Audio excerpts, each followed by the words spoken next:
Merhaba arkadaşlar, kanalıma ve videoma hoş geldiniz. Bu videomda çok güzel bir cüzdan yapılışını göstermek istiyorum sizlere. Fermuarın üzerine öreceğiz. Ben cüzdan olarak düşündüm. Siz çanta olarak da değerlendirebilirsiniz. Telefon kılıfı olarak da değerlendirebilirsiniz arkadaşlar. Bu şekilde öncelikle ipimi sabitlemek adına bir zincir çekiyorum. Ve fermuarımın belirlediğim bir yerinden tığımı geçirip örmeye başlıyorum. Sık iğne yaparak ipimizi kapatıyoruz. Tekrar yanına sık iğne yapıyoruz.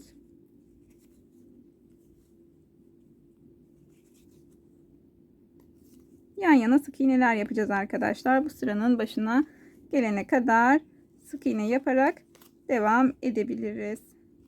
Sıranın sonuna geldim arkadaşlar. Burada karşıya geçmek için 4 adet zincir çekiyoruz. Şöyle karşı hizaya gelecek şekilde, buradaki sık iğnenin tam karşı hizasına gelecek şekilde tığımızı batırıp bir ilmek alıyoruz ve buraya sık iğne yapıyoruz. Bu şekilde sık iğne ile kapatalım. Tekrar sık iğne yapalım. Evet arkadaşlar, sıra sonuna kadar yine sık iğne yaparak devam edeceğiz. Buraya geldiğimizde de yine 4 zincir çekerek birleştireceğiz. Evet arkadaşlar, burada da 4 tane zinciri çektim. Buradaki başladığımız sık iğne ile kaydırma yöntemiyle birleştiriyoruz. Ardından burada 3 tane zincir çekiyoruz ve ilk sıradaki sık iğnenin tepesine ikili trabzan yapıyoruz. Tekrar doluyoruz ve ikili trabzan yapıyoruz. Bu şekilde arkadaşlar, oldukça basit bir model olacak. Böyle arkadaşlar iki sıra ikili trabzan yaparak devam ediyoruz. Evet arkadaşlar, şu köşeyi de göstermek istiyorum. Bu köşeye geldiğimizde buraya 4 tane ikili trabzan yapıyoruz. 2 sıra yapacağız dedim üst üste. Fakat bu arayı söylemeyi unuttum. Bunu da hemen göstermiş olayım. Bakın, bu başlara geldiğimiz zaman 4 tane ikili trabzan yapıyoruz ve burada birleştiriyoruz. Tekrar 3 zincir çekiyoruz ve doluyoruz. Hemen yanındaki trabzana batarak ikili trabzan yaparak bu sırayı da devam edelim. Sonrasında model koymak için geliyorum. Evet arkadaşlar, 2 sıra ikili trabzanımı ben ördüm, tamamladım. Başladığım yere gelerek de birleştirdim. Şimdilik böyle bırakıyorum. Mor rengimi alıyorum. İpimi öncelikle bir zincir çekerek ilmek oluşturuyorum. Sonrasında şuradan bakın, ikili trabzanın ikisinin orta kısmı, bir tanesinin üst kısmına denk gelen yerden tığımızı geçirelim. Sonra alttan mor ipimizi alalım. İlmeğimizi bu şekilde çıkartalım. Ardından yanındaki ilmeği boşluğa batalım. Bir tane ilmek alalım. Mor rengimizden şöyle bir zincir oluşturalım.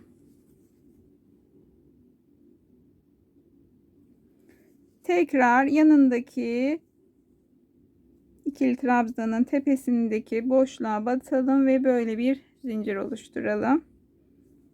Bu şekilde yaparak devam ediyoruz. Şöyle yavaş göstermeye çalışıyorum. Anlamadığınız bir şey olursa yorumlar kısmından sorabilirsiniz. Yapılışı oldukça basit arkadaşlar. Bakın, böylece devam edeceğiz.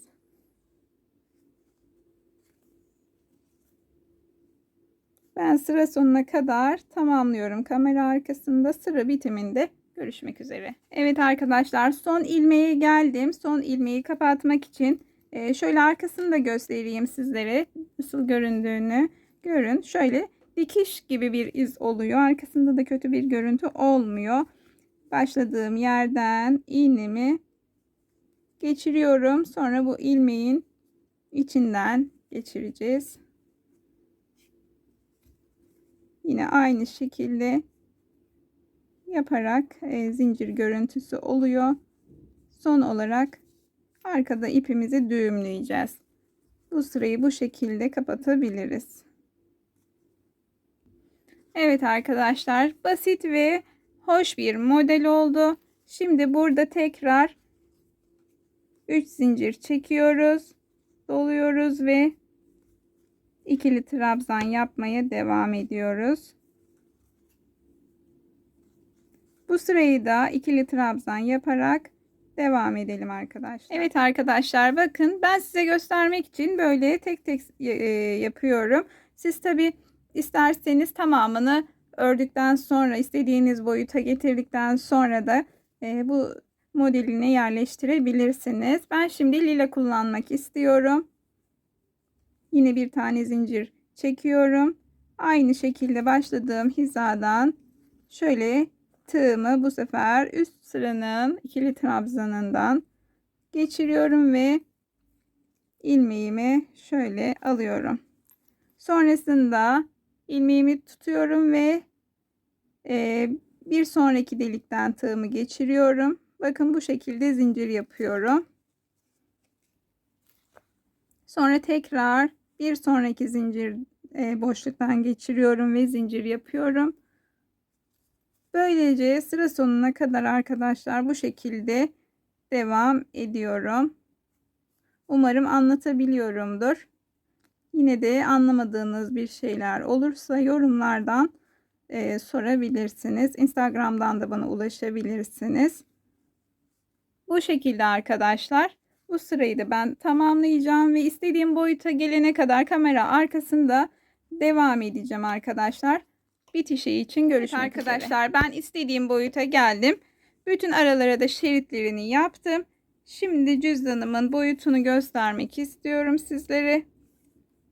Bu şekilde 7 santim bozuk para cüzdanımız hazır arkadaşlar.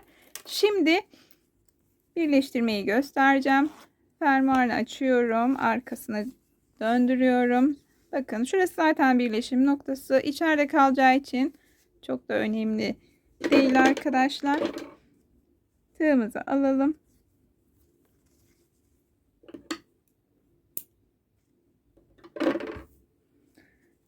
Evet arkadaşlar, bu şekilde şuraya kaydırma yöntemiyle geliyorum. Hemen tam hizada yapabilmek adına. Sonrasında bir tanesini fazla yaptım.